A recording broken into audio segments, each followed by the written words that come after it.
할렐루야. 수요일 밤 하나님을 예배하기 나오신 우리 모든 성도님들에게 하나님의 놀라운 은혜가 함께 하시기를 주님의 이름으로 축복합니다. 아멘. 자, 오늘은 하나님이 찾으시는 사람이라는 제목으로 말씀을 전합니다. 성경은 하나님의 이야기입니다. 우리는 스스로 하나님에 대해 알 수 없습니다. 하나님이 계시하신 만큼 알 수가 있어요. 그래서 성경을 읽으실 때마다 하나님은 어떤 분이신가라는 그 질문을 가지고 성경을 쭉 보시고 또 하나님이 어떤 분이신가를 발견할 수 있어야 됩니다.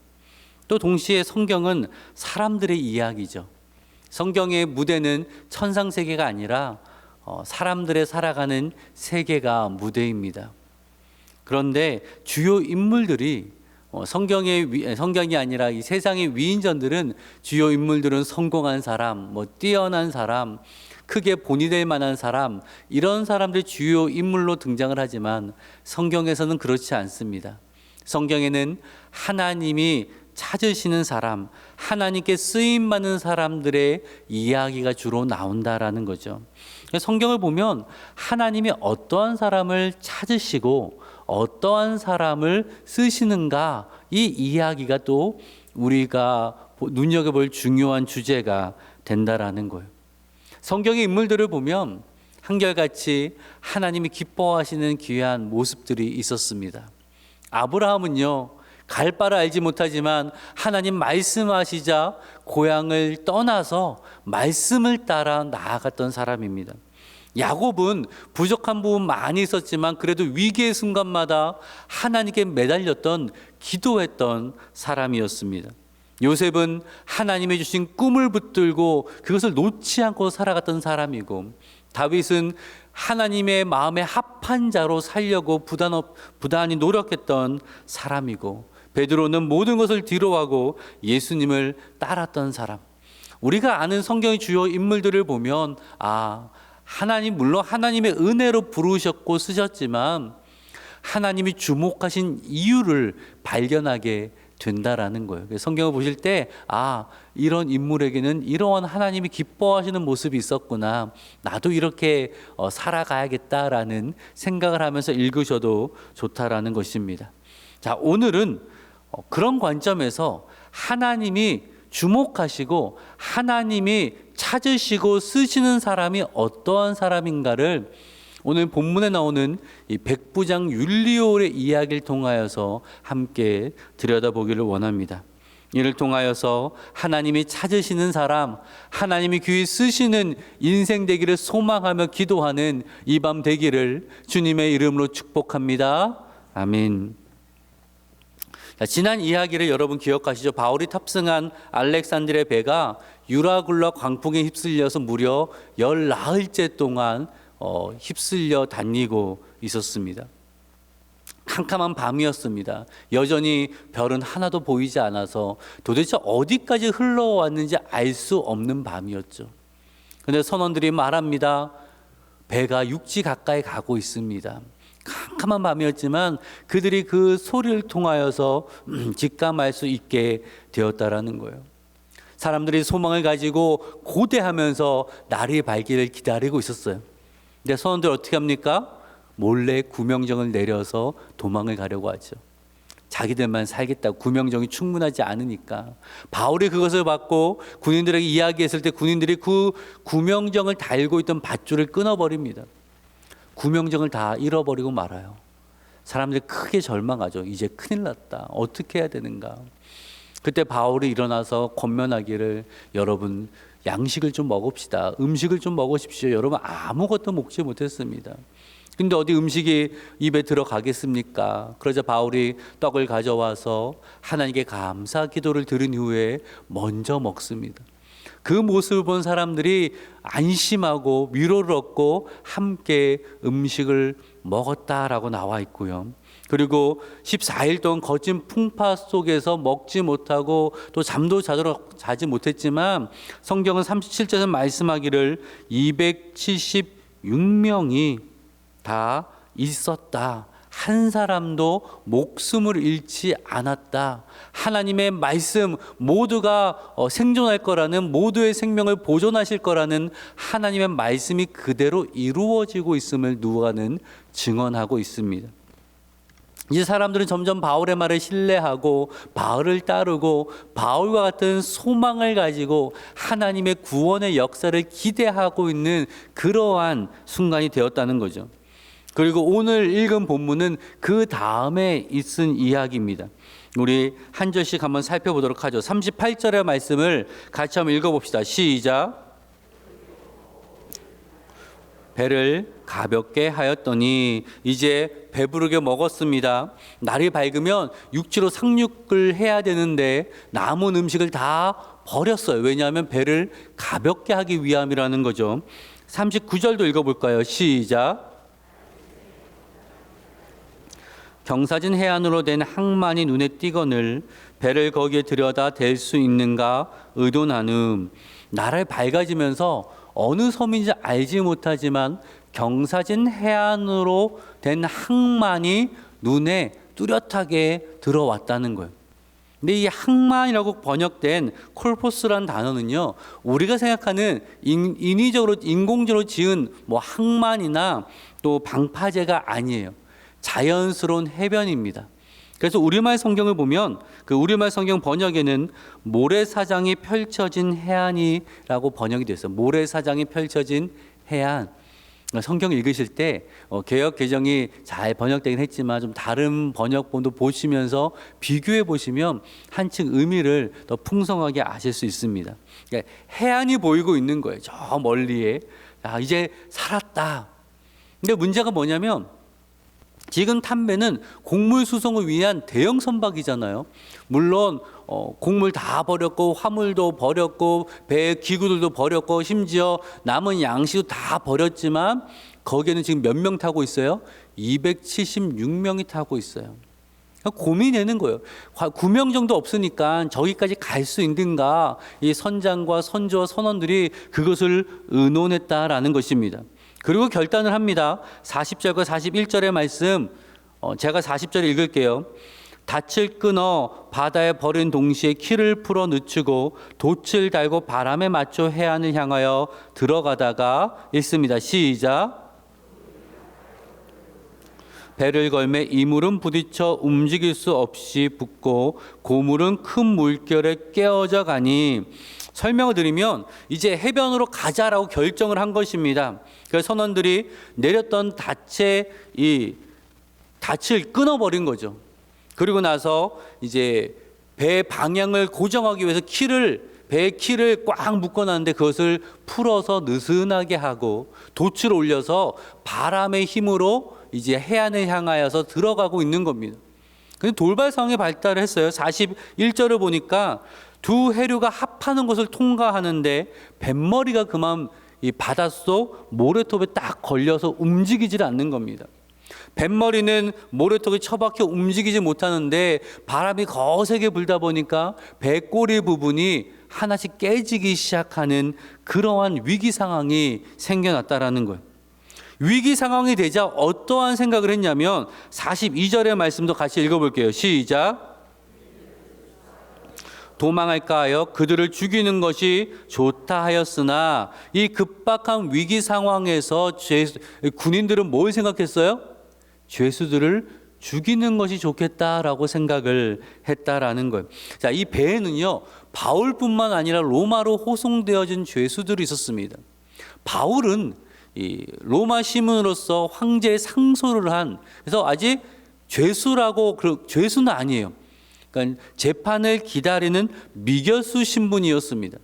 그런 다른 사람들은 죄수라고 단정적으로 표현한 것을 봐서 형이 확정되어서 로마로 가고 있는 거예요. 아마도 로마의 원형 경기장에서 짐승과 싸우다가 비참히 죽을 수밖에 없는 그러한 처지였던 것 같습니다. 지금 배는 움직이지 않고 배는 뒤에서도 깨어져 가고 있고 이 긴박한 상황 속에서 죄수가 도망가면 어떡하나라는 생각을 한 거예요. 왜냐하면 이 로마법에 따르면 죄수 사형수가 도망을 가면 그 사형수를 지키던 경비병이나 호송병이 죽음으로써 책임을 져야 돼요. 군인들 머릿속에 든 생각은 한 명이라도 도망을 가면 우리가 죽은 목숨이다. 그러니 어떻게 하면 좋겠다? 다 그냥 죽이자. 배가 파손된 마당에 죄수 다 죽는다고 뭐 무슨 문책이 오겠느냐, 그 생각을 하게 되었다라는 거예요. 43절까지만 한번 더 볼게요. 43절 읽습니다. 시작. 헤엄칠 줄 아는 사람들을 명하여 물에 뛰어내려 먼저 육지에 나가게 하고. 자, 백부장 율리오는 어떻게 말을 합니까? 그러지 말라는 거예요. 바울을 살리기 위하여서 그러지 말아라 라고 말하고는 이렇게 말했을 거예요. 내가 다 책임진다. 내가 이 호송의 책임자가 아니냐. 내가 다 책임질 테니까 너희들 죄수 한 명도 죽이지 말고 다 함께 살고자 노력해보자. 살 방도를 찾아보자. 이렇게 말했다라는 거예요. 사실 죄수 한 명을 도망치면 가장 큰 벌을 받아야 할 사람이 백부장 율리오입니다. 그동안 백부장이 되기까지 얼마나 힘들게 쌓아 올렸겠어요. 그 모든 것을 다 잃어버릴 수 있고 감옥에 갇힐 수 있고 심지어 죽을 수도 있는 그러한 상황입니다. 그런데 지금 율리오는 쉬운 길이 있습니다. 군인들이 말한 것은 쉬운 길이에요. 그냥 다 죽여버립시다. 다 죽이면 문책당할 일이 없는 겁니다. 쉬운 길이 있는데 지금 율리오는 그렇게 할 수 없다라는 거예요. 왜냐하면 그것이 옳은 길이 아니기 때문에. 지금까지 우리가 바울의 말을 듣고 하나님 말씀을 듣고 모두가 다 살 것이라는 하나님 보존하실 거란 그 말씀을 듣고 소망을 가지고 기도하면서 여기까지 왔는데 어떻게 우리가 그럴 수가 있느냐? 어떻게 우리가 좋자고 사람들을 죽일 수가 있느냐? 우리는 그렇게 나는 그렇게는 못하겠다. 내가 이 결정으로 인하여서 내가 혹시 불이익을 당한다고 할지라도 손해를 본다 할지라도 나는 그러지 않겠다. 이렇게 말하고 있는 장면이라는 거예요. 좁고 힘든 길을 택합니다. 내가 희생할 수 있는 길이에요. 내가 불이익을 당할 수 있는 길이에요. 지금까지 소중히 여겼던 것을 놓쳐버릴 수 있는 길임에도 불구하고 나는 이제 의로운 것을 택하겠다. 그 말을 하고 있다라는 거죠. 그리고 하나님은 율리오를 통하여서 바울을 로마로 보내시고 모든 사람을 다 보존하시겠다는 그 말씀을 이루어 가셨다라는 거예요. 이 장면만큼은 바울을 통해서 하나님 말씀을 이루신 것이 아니라 백부장 율리오를 통하여서 하나님 말씀을 이루셨다라는 거예요. 그래서 누가는 율리오의 이름을 사도행전을 이렇게 기록함으로 믿음의 후예들에게 그를 기억할 것을 요청하고 있다라는 거죠. 이것이 오늘 본문의 이야기입니다. 지금 누가는 뭘 보여주고 있냐, 뭘 이야기하고 싶으냐면 하나님이 어떤 사람을 찾으시는지 보십시오. 그 말을 하고 싶은 겁니다. 하나님이 찾으시는 사람은 세상에 능력을 갖고 있거나 권세를 가진 사람이 아니라 하나님의 의로운 뜻을 위해서 희생과 불이익을 두려워하지 않는 사람, 하나님 앞에서 의의 길을 걸어갈 수 있는 그 사람을 하나님은 찾으십니다. 그 이야기를 하고 싶은 겁니다. 성경에 보면 하나님 향해서 거룩한 뜻을 정한 사람들의 이야기가 나오는데 특별히 다니엘서의 다니엘과 세 친구들 사드락과 메삭과 아벳느고의 이야기를 알고 계시죠. 당시 많은 젊은이들이 바벨론의 포로로 끌려갔습니다. 다 하나님의 백성들이 많이 있어. 근데 그 중에 다니엘서는 다니엘과 세 친구 그 네 사람의 이야기에 주목하고 있다라는 거죠. 비록 포로로 끌려왔지만 그 네 사람만큼은 하나님 나라에서 영원히 기억될 하나님의 용사고 믿음의 영웅으로 그렇게 소개되고 있다라는 것입니다. 그 이유가 무엇인가? 다니엘서 1장 8절이에요.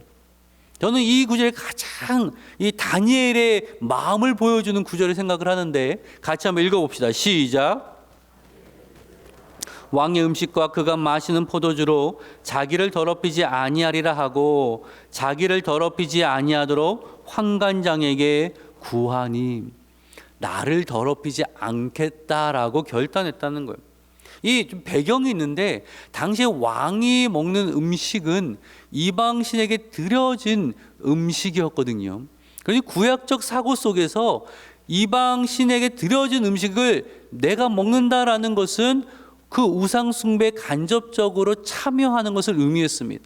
또 왕이 먹는 음식이기 때문에 그 유다 정결법상에서 먹지 말아야 할 부정한 동물들이 포함되어 있었을 거예요. 신약 시대 와서는 자유하게 되었지만 다니엘은 여전히 그 율법 속에서 하나님을 경외하는 삶을 살고 있었잖아요. 또 매일 포도주를 마시면서 향락에 빠지기를 원치 않았던 거예요. 나는 바벨론의 향락의 문화를 따르지 않고 하나님의 거룩한 삶을 살아가겠습니다. 나는 절제하는 삶을 살겠습니다. 그 결단을 했다라는 거예요. 여러분, 이런 결단했다고 누가 인정이나 해줬을까요? 누가 박수 줬을까요? 다른 동료 젊은 친구들이, 청년들이 야, 정말 다니엘 당신은 대단합니다, 당신은 믿음의 사람입니다, 그렇게 지켜 올려줬을까요? 아니었을 거예요. 왜 너만 그러냐? 왜 너만 유별나게 그런 행동을 하냐? 너가 그랬다간 우리까지 피해를 보면 어떡하려고 그러냐? 그렇게 핀잔을 줬을 것입니다. 이 결정으로 인하여서 출세길에 막힐 수도 있고요, 왕의 진노를 사서 감옥에 갈 수도 있는 그러한 상황인데, 그럼에도 불구하고 다니엘은 나는 세상을 따르지 않고 나는 하나님의 말씀을 따르겠습니다. 나는 하나님의 거룩한 뜻을 따르겠습니다. 내가 희생할 수 있습니다. 내가 불이익을 당할 수 있습니다. 그럼에도 불구하고 나는 하나님의 거룩한 뜻을 따라 살아가겠습니다.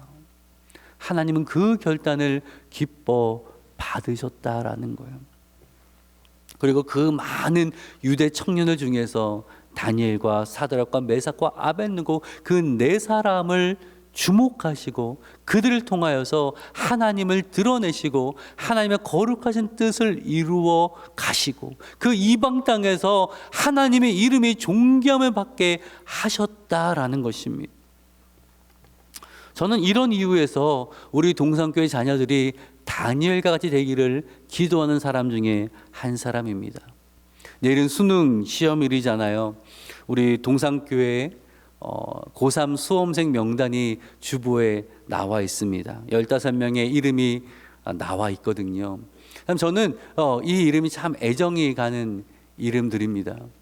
물론 제 아들의 이름이 있어서 꼭 그런 건 아니고, 이 고3 아이 참 기특해요. 참 예배에 열심이고요, 또 모여서 이렇게 열심히 신앙에 열심을 내는 모습을 봅니다. 지난 여름 수련회 고3인데도 불구하고 또 같이 이렇게 수련회 참석하고 뜨겁게 기도했던 우리 자녀들, 또 지난주에도 많이 와서 예배하는 것을 제가 봤습니다. 이 이름들을 부르면서 여러분 기도해 주십시오. 내일 좋은 컨디션으로 시험 볼 수 있도록, 또 공부했던 거 잘 기억나고 응용해서 문제 풀어갈 수 있도록, 힘들게 공부에는 좋은 결과 있을 수 있도록 여러분 기도해 주십시오. 근데요, 단순히 시험만 잘 보게 해달라고 기도하지 마시고 하나님이 찾으시는 다니엘과 같은 사람 되도록 꼭 기도해 주시기를 바랍니다. 수능에 좋은 성적 나와 좋은 대학 입학하는 거 기쁘고 우리가 다 바라는 일이죠. 그런데요, 하나님의 기준은 수능 성적 아닙니다. 그건 세상이 만든 기준이지 하나님이 세우신 기준은 아니라는 거예요.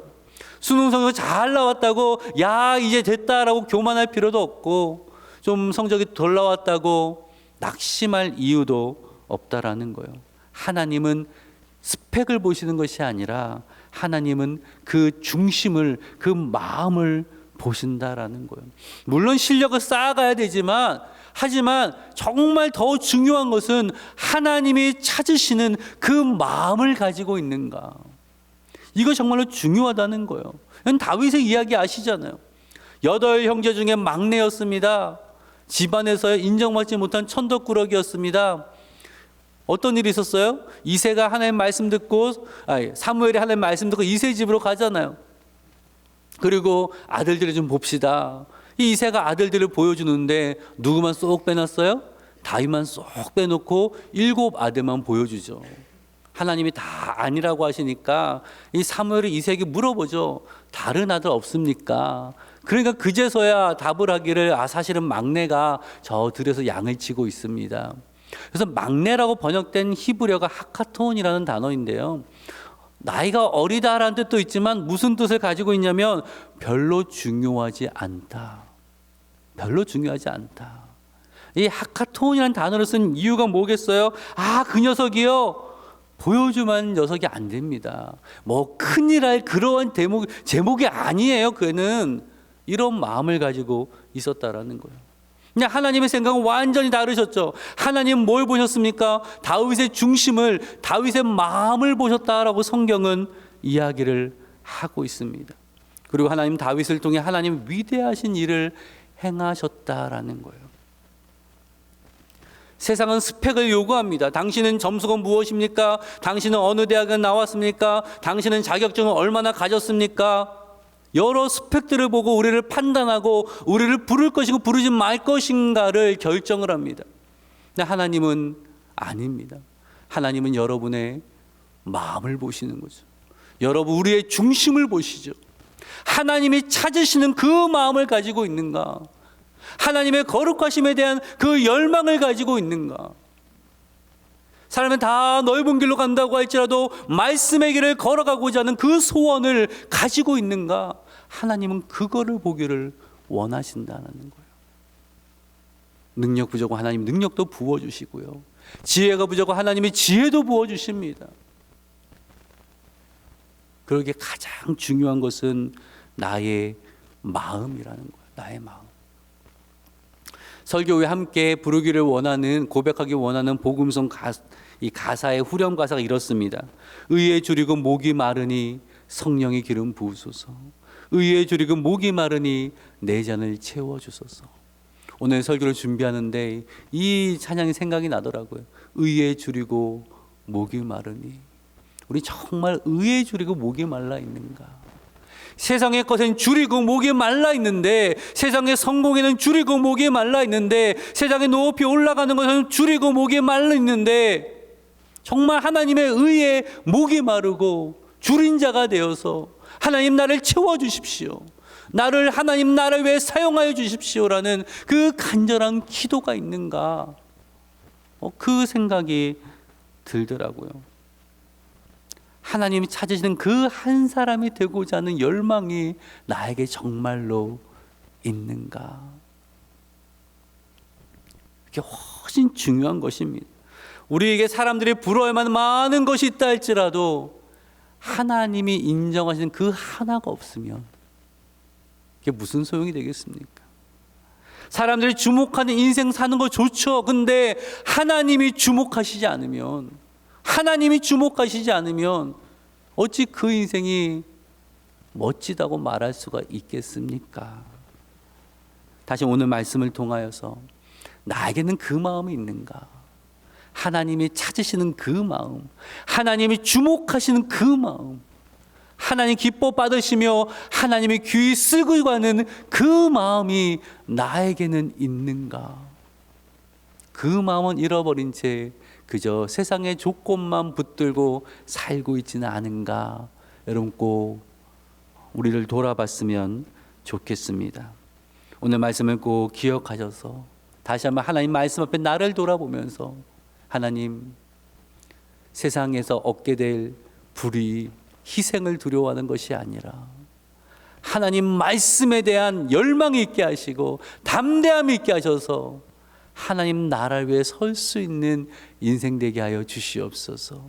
하나님이 찾으시는 그 한 사람이 되게 하시고, 하나님이 기뻐하시는 그 한 사람이 되게 하시고, 주의 마음을 시원케 하는 그 한 사람이 되게 하시고, 하나님의 뜻을 이루어가는 그 한 사람이 내가 되게 하여 주시옵소서. 그 열망을 가지고 기도하며 믿음으로 나아가는 저와 여러분 되기를 주님의 이름으로 축복합니다. 아멘.